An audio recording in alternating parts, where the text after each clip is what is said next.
Quite common knowledge that Dracula was based on a real-life man known as Vlad the Impaler, and despite many different representations of him through literature and on screen, the process still hasn't gotten old. Despite the Dracula Untold movie having its fair share of critics, it really is the only time we see for ourselves how Dracula came to be, and that process is quite satisfying to watch. I like the story behind it. I like that Dracula wasn't the first vampire, he's just the most famous one.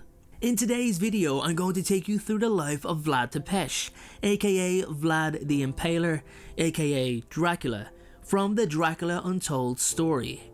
This is quite an interesting tale, and I really love the cinematic imagery used in the movie, as it really does give us a great visual representation for his powers and who he is as a person. Vlad Tepesh was born in 1431 to Vlad Dracula and an unnamed mother. It's not exactly clear what relationship he had with his mother, if any. From early on in his childhood, Vlad was taken as a princely hostage by the Ottoman Empire and was forced into the Janissary Corps, which trained children to battle those who opposed the Turks.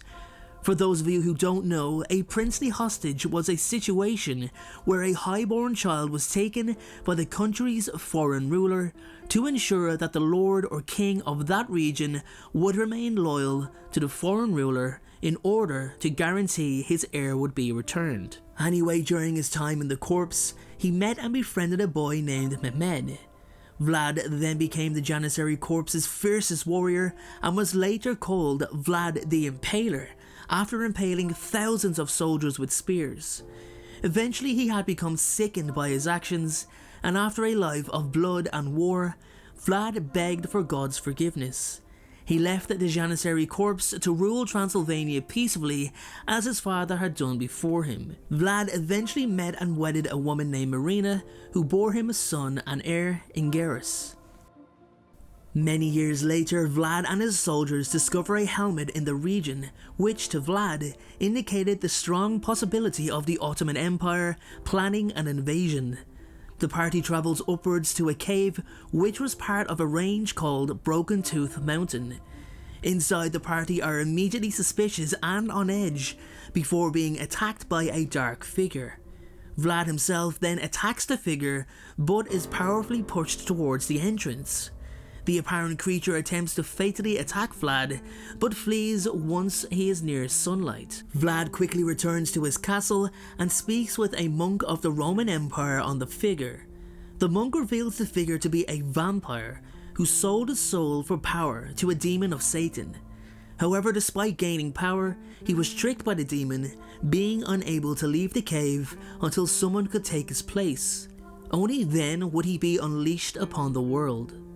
So our story now moves to the Easter feast at Vlad's castle with his family and subjects. Quite unexpectedly, an Ottoman subject named Hamza Bey arrives at the castle looking to speak with Vlad. Hamza's attitude appears to be cocky, overconfident, but most notably arrogant. Even after a regular tribute of 1/3 of the treasury's silver coins, Hamza then accuses Vlad of killing his battalion of scouts and tells him that Mehmed wants 1,000 boys to join the Janissary Corps as his compensation for the loss of his battalion. Vlad refuses, but knows his army is no match for the Turks. Going to Mehmed himself, his attempt of having his old friend take him instead of his son and 1,000 Transylvanian young boys is immediately rejected. It's clear from this point that Mehmed is making such demands of Vlad due to his inferiority as a soldier compared to his former friend. Crossing the deal, Vlad kills the Ottoman subjects and tells his family to return home. Knowing his actions will lead to war, Vlad knows he needs the power to stop the Turks and returns to Broken Tooth Mountain. Despite being initially hesitant, the vampire knows it is his chance to finally be free of the cave and gives Vlad his blood. He tells Vlad that he will awaken more powerful than he can ever imagine.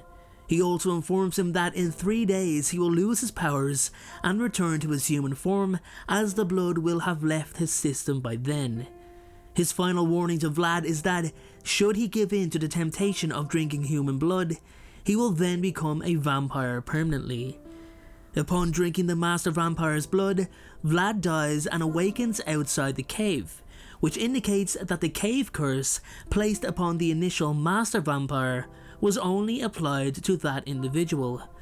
Witnessing his powers of enhanced strength, senses and metamorphism, Vlad has 3 days to complete his tasks and must resist human blood, or he will become a vampire for all eternity. Returning to the castle, Vlad prepares for battle and speaks to his soldiers about the importance of protecting their home. During the battle, Vlad single-handedly kills the Turks to the sheer amazement of his men. Afterwards, he tells his soldiers not to question the events that occurred on the battlefield before commanding them to round up the women and children in order to travel towards Kozia Monastery, as it is too remote a place for cannon fire. During the journey, Marina learns of Vlad's curse as she sees Vlad holding silver to keep himself weak when near his people, in order to avoid revealing his condition to them or to attack them for blood. After Vlad promises he will resist human blood, Marina accepts that he will regain his mortality once the Ottomans are defeated. A Romani named Sklegim, who knows Vlad is a vampire, proclaims himself as his servant and offers his own blood, but Vlad resists.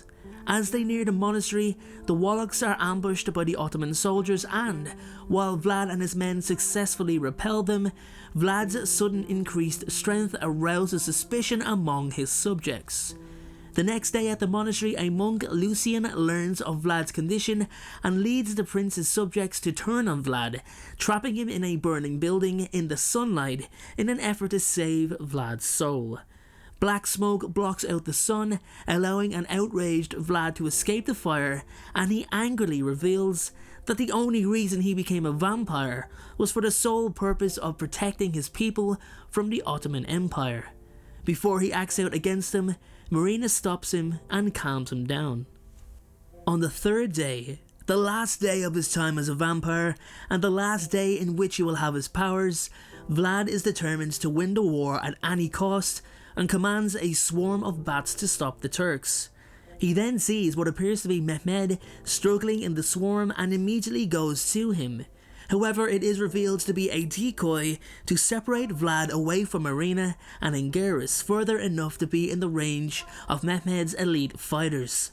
Marina falls from the peak as Vlad fails to save her at the last moment, and Angeris is taken by Mehmed. In desperation, Marina begs Vlad to complete his transformation into a vampire in order to save their son. Tearfully and heartbroken, Vlad agrees to sacrifice his own humanity and drinks her blood, completing his transformation into a powerful and complete vampire. He screams at the loss of his beloved wife, and with his powers having increased to a greater extent, he then returns to the monastery and sees his subjects at near death. Vlad then turns them into vampires to launch a final assault on the Turks. Controlling the weather in order to prevent the devastating effects of sunlight, Vlad and his fellow vampires attack the Turks as the now named Dracula heads toward Mehmed.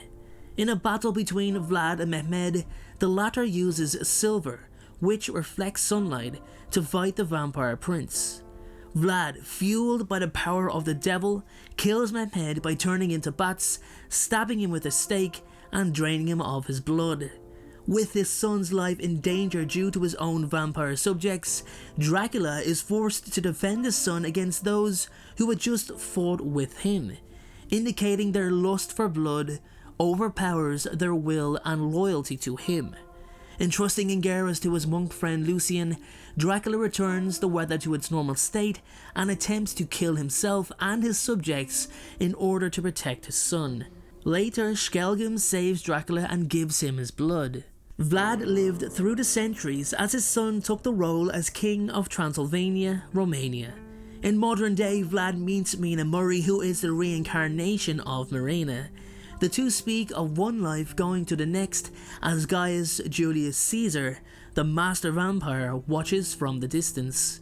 As I said in the introduction, guys, I know that the Dracula Untold movie is a little bit all over the place, but the imagery and the cinematic scenery is fantastic. The story is easy enough to follow, and if the structure of the movie had better substance, then I honestly believe it would have done better with the critics. Anyway guys, thank you so much for all your support.